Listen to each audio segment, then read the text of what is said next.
to the German language distance learning program for beginners. This is a joint program conducted by the Indira Gandhi National Open University in collaboration with Max Müller Bhavan, the German Cultural Center in India. Herzlich willkommen zum Fernkurs Deutsch als Fremdsprache für Anfänger. Ein gemeinsames Programm zwischen der Indira Gandhi National Open University und dem Goethe-Institut Max Müller Bhavan, dem Deutschen Kulturzentrum in Indien.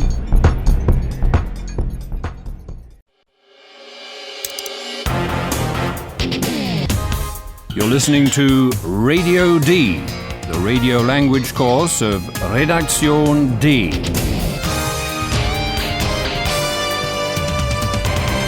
A joint project of the Goethe Institute and Deutsche Welle Radio. The author is Herat Mese.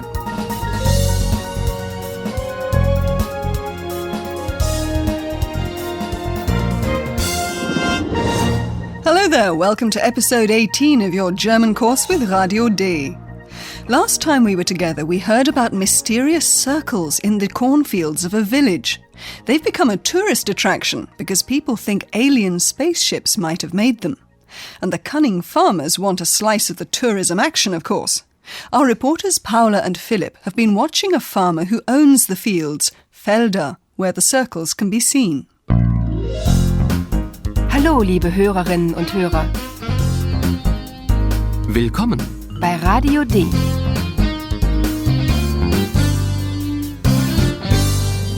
Radio D. Die Reportage. Listen to the scene. What's the farmer offering?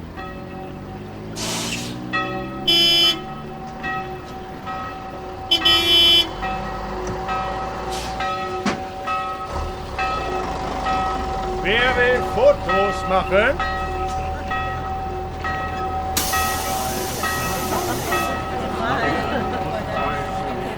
Fotos? Wer will Fotos machen? Ein Foto kostet nur 5 Euro. Fotos, wunderbare Fotos. 5 Euro? Wofür?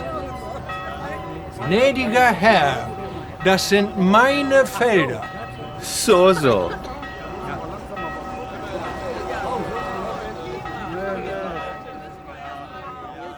Well, you probably understood the words for photo, and euro, Euro. Ein Foto kostet nur 5 Euro. Fotos, wunderbare Fotos. And of course you'd assume that this farmer was selling photos. Wrong. This farmer's only offering tourists the opportunity to take photos. He's asking them who wants to. Fotos? Wer will Fotos machen? So the tourists have to take their own pictures. And to do that, they have to be lifted up high by a crane to get good shots of the circles. And that already costs money. So you might well ask, why another 5 euros on top of that? 5 Euro? Wofür? Well, we're not sure that the farmer's answer is an adequate justification for demanding more money. He says they're his fields. Gnädiger Herr, das sind meine Felder. So. Anyway, everyone has to decide for themselves what they want to spend their money on. Hey, Kompu! Anything new from Philip and Paula? Ja, Philipp und Paula warten auf UFOs im Wald. I'll have to check that out. Philip and Paula waiting for flying saucers. Ugh, whatever next. Is someone having me on here? Anyway, they are hiding in a wood near the field with the circles where the aliens might be landing tonight. I imagine that must be pretty dark and spooky. Let's listen to what Philip and Paula experience.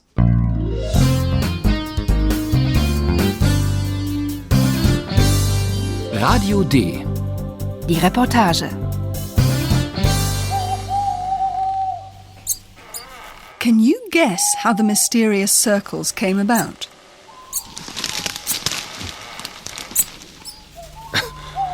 Was war das? Eine Maus!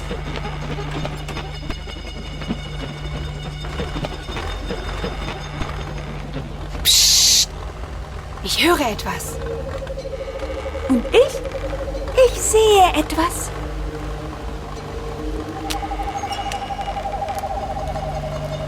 Und was, Eulalia? 2 Männer und eine Maschine. Was machen die Männer? Kreise. Kreise?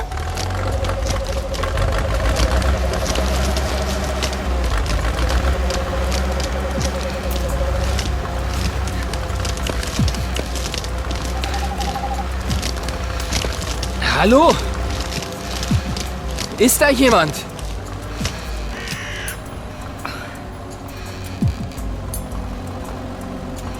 Keine UFOs.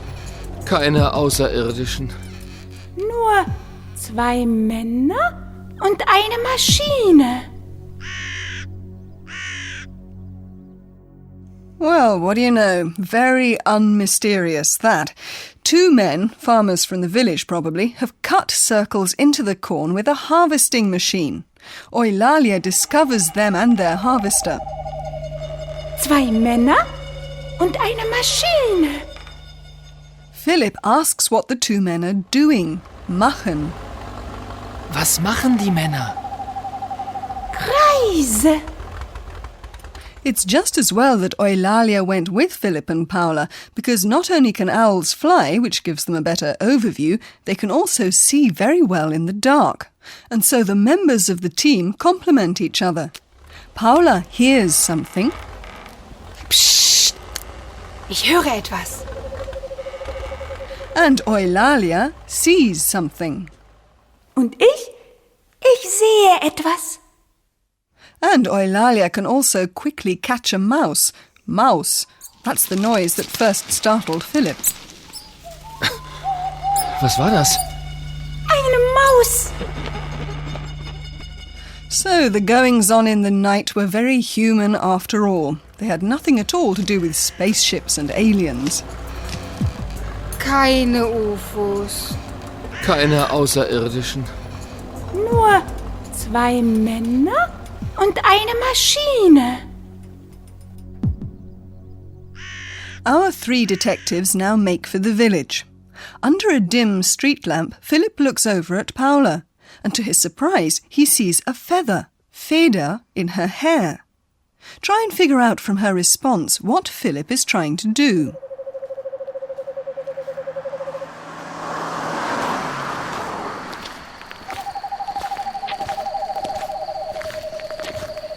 Paula, du hast ja eine Feder. Ja, ich weiß. Eine Eulenfeder. Und warum hast du... Sie gefällt mir? Darf ich? Nein. Oh.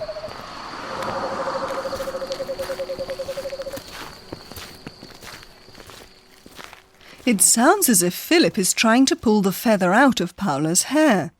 Although he does ask for her permission, may I? Darf ich? It's really more of a rhetorical question, or Paula wouldn't rebuff him so sharply. First, Philip sees the feather in Paula's hair. Paula, du hast ja eine Feder. Well, Paula knows that, of course, because she stuck the owl's feather, Eulenfeder, into her hair herself. Ich weiß. Eine Eulenfeder. Of course, Philip wants to know why, warum she's done that. Und warum hast du... Paula just says that she likes the feather. Sie gefällt mir? So, listeners, we're leaving the dark now to turn our attention to the brilliant thoughts of our professor. Und nun kommt wieder unser Professor. Radio D? Gespräch über Sprache. Well, weren't those farmers active? They were the ones who mowed the mysterious circles into the corn. Was machen die Männer? Kreise. Let us be linguistically active now and work with a multi-purpose verb. To make or to do. Machen. So, the question is, what can you do with to do? Machen, right? Yes, like in many other languages, machen can join together with many nouns. Paula and Philip, for example, are assigned to do a story, or to put it another way, to make a report. Eine Recherche machen. If they're lucky, they can do an interview. Ein Interview machen. Entschuldigung, darf ich ein Interview machen? If it's allowed, they can also take a photograph. Ein Foto machen. Entschuldigung, darf ich ein Foto machen? If you're hungry after work, you can make a meal. Essen machen. Ich mach mal Essen. If you're tired, you could make a coffee. Einen Kaffee machen. Ich mach mal einen Kaffee. And our listeners can now make a story out of that. Eine Geschichte machen. Machen wir eine Geschichte. Oh, I'm not so sure about that. No? No, you tell a story or write it, but eine Geschichte machen, making a story, doesn't sound very good somehow. But that's how it is with links with the verb machen. It's correct, but it impoverishes the language to my mind. Machen is often used instead of a different verb that could describe the activity referred to far more graphically. And you listeners can now hear the scenes again, as well as a new one at the end.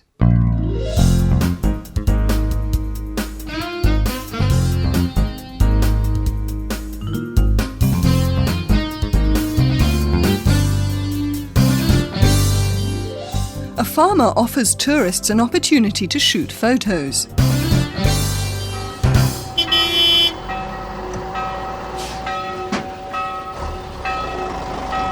Wer will Fotos machen?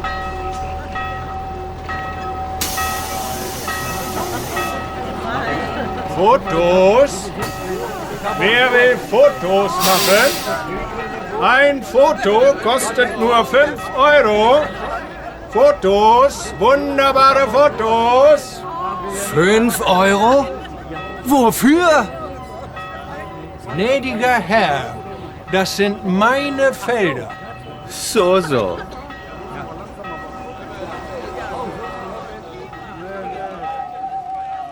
Hidden in a wood, Philip and Paula observe two farmers. Was war das? Eine Maus.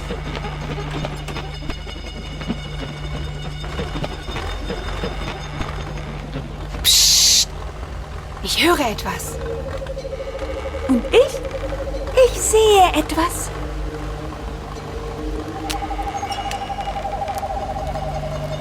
Und was, Eulalia?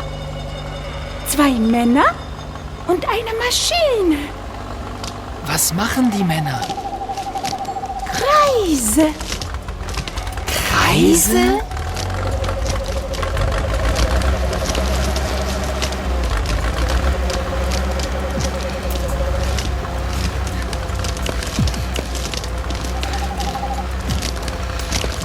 Hallo? Ist da jemand?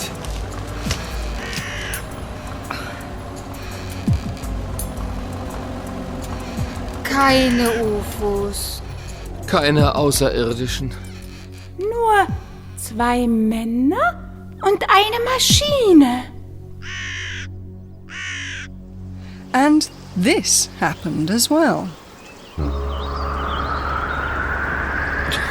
UFOs. Karl, was sagst du? Es ist plötzlich so laut hier. Ich verstehe dich nicht. So ein Unsinn. So ein Blödsinn. Ein UFO. Schaut mal da, ein UFO. Hilfe! Nein!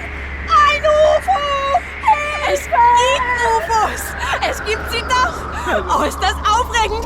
Karl, schau doch mal. Ein Blödsinn, so ein Blödsinn.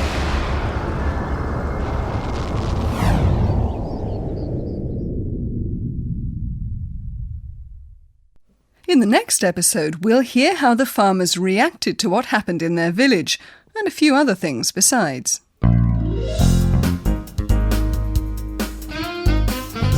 Bis zum nächsten Mal, liebe Hörerinnen und Hörer.